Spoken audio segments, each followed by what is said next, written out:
Un homme demanda à une de ses voisines qui faisait dans ce qu'on appelle ici communément hook-up, c'est-à-dire qui était prostituée. Il a pris tout son courage entre ses mains et il est allé voir cette femme. Il lui a posé la question, pourquoi est-ce que tu fais ce travail? Pourquoi est-ce que c'est de tous les travaux qui existent ici-bas, tu as décidé de vendre ton corps pour te faire de l'argent? Cette femme l'a regardé et elle a souri. Et puis elle s'est mise à lui conter son histoire. Elle a dit, bon voilà, lorsque j'étais petite, je vivais dans un village. Là, il y avait mes oncles, on vivait, toute ma famille était. Nous vivions au village. Et puis, au fur et à mesure qu'elle grandissait, elle s'est fait d'abord violer par certains de ses cousins. Elle s'est fait ensuite violer par certains de ses oncles, dont elle était obligée de garder le secret, dont elle garde encore le secret jusqu'à aujourd'hui. Et elle s'est fait abuser par un certain nombre de personnes. Et même lorsqu'elle était à l'école, toutes les personnes la voyaient juste comme étant comme un objet sexuel, comme quelque chose dont on peut juste s'emparer, se faire plaisir sexuellement et puis passer à autre chose. Et donc c'est l'image qu'elle a toujours eue d'elle. Elle n'a pas d'autre image d'elle. Elle n'a pas d'autre définition de sa personne autre que celle en rapport avec le sexe. C'est pourquoi elle se dit que bon, ok, elle s'est dit, ah, si tout le monde me voit comme ça, comme un objet sexuel, ou bien si tout le monde me voit comme cette chose qui peut leur donner du plaisir, alors pourquoi pas en faire ma source de revenus? Pourquoi pas décider de faire ce avec quoi je vais gagner ma vie? C'est alors qu'elle s'est lancée dans la prostitution.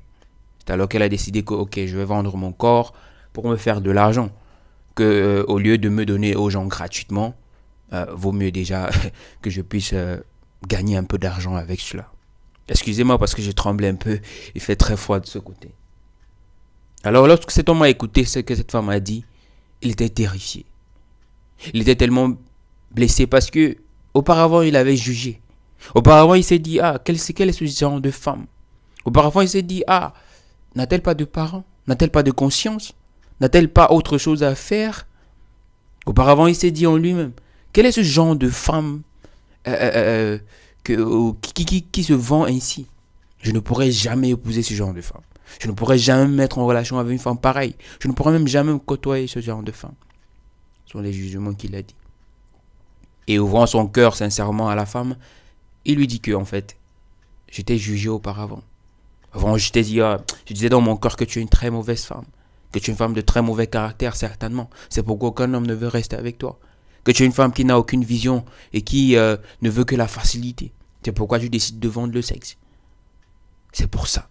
Et je te demande vraiment pardon. Après s'être excusé auprès de la femme, il lui a demandé s'il pouvait l'aider d'une façon ou d'une autre. Et elle a dit qu'elle ne savait pas comment il pouvait bien l'aider. Parce qu'il n'y a que ça qu'elle sache faire. Bien qu'elle ait un baccalauréat, il n'y a que ça qu'elle sache faire. Alors l'homme s'est décidé à lui offrir une formation, à la permettre de se former en quelque chose de plus conventionnel, on va dire. Et en se formant ainsi, elle est devenue experte. Elle est devenue une femme forte. Elle est devenue une travailleuse. Et elle a arrêté ce marché-là. Elle a arrêté cette activité qu'elle faisait auparavant, c'est-à-dire la vente du sexe. Et aujourd'hui, c'est une femme qui se bat, qui s'en sort plutôt bien dans la vie, qui est mariée. Pas à cet homme-là, vous allez certainement me dire, ah, il est marié. Non, elle n'est pas mariée à cet homme-là, elle est mariée à un autre homme. Et elle a des enfants. Elle a des enfants. Le problème avec notre société aujourd'hui, malheureusement, c'est que nous jugeons trop tôt. Le problème avec notre société, même dans les cercles religieux, nous jugeons trop tôt. Nous condamnons les gens. Nous jugeons les gens, nous ne savons pas ce par quoi ces personnes sont passées. Nous condamnons les gens sans savoir ce par quoi ils sont passés. Nous voyons une femme, un jeune homme, agir n'importe comment.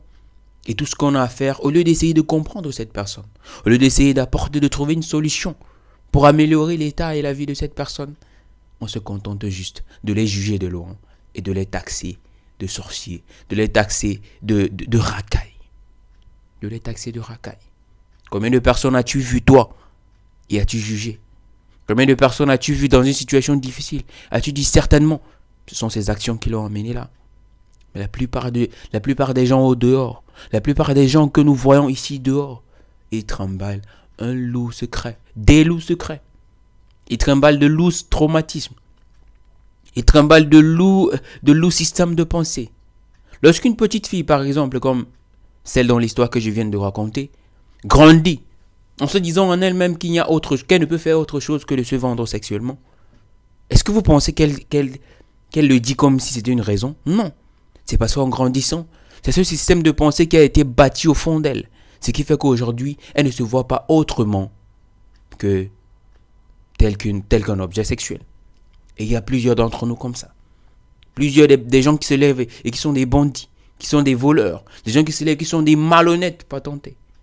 Des gens qui se lèvent qui sont des personnes indignes de confiance. Vous vous dites, mais où est-ce qu'il sort avec ce comportement? Ça a commencé au bas âge. Et avant de se mettre à juger, il faut bien comprendre d'où les gens viennent. Avant de se mettre à juger quelqu'un, il faut bien comprendre d'où cette personne vient. Il faut bien comprendre d'où est-ce que ce comportement, cette attitude vient. C'est pourquoi la Bible dit même qu'il ne faut pas juger les gens. Vu que tu ne peux pas connaître d'où cette personne vient, vu que tu ne peux pas connaître d'où ce comportement vient, alors tu n'as pas le droit de juger qui que ce soit. Nous avons tous nos traumatismes. Et si peut-être que par la grâce de Dieu, nous avons pu nous en sortir, laissons le temps aux autres de s'en sortir aussi. Si par la grâce de Dieu, tu as pu t'en sortir, tu as pu sortir de cette faiblesse, si tu as pu sortir de cette dépendance, ne juge pas ceux qui sont dans cette dépendance-là. Ne juge pas ceux qui sont dans cette dépendance. Parce que si tu y es sorti, ça ne veut pas dire que tout le monde y est sorti. Et ça ne veut pas dire que tous ceux qui sont dépendants à ça sont des diables, sont des démons. Et méritent l'enfer, non. Laisse-leur le temps. Si tu peux les aider, aide-les. Si tu ne peux pas les aider, laisse-leur le temps de se défendre et de s'en sortir. Alors, cher ami, je t'invite aujourd'hui à ne pas juger les gens n'importe comment. À ne pas être le juge des gens ici dehors, mais à te placer en aide, en guide, pour aider les gens. Pour aider les gens à s'en sortir. Pour aider les gens à sortir de leur trauma. Pour aider les gens à sortir de leurs difficultés. Pour aider les gens à sortir des mauvais systèmes de pensée. De la façon la plus correcte et la plus constructive possible. Je te dis à très bientôt et je te dis porte-toi bien.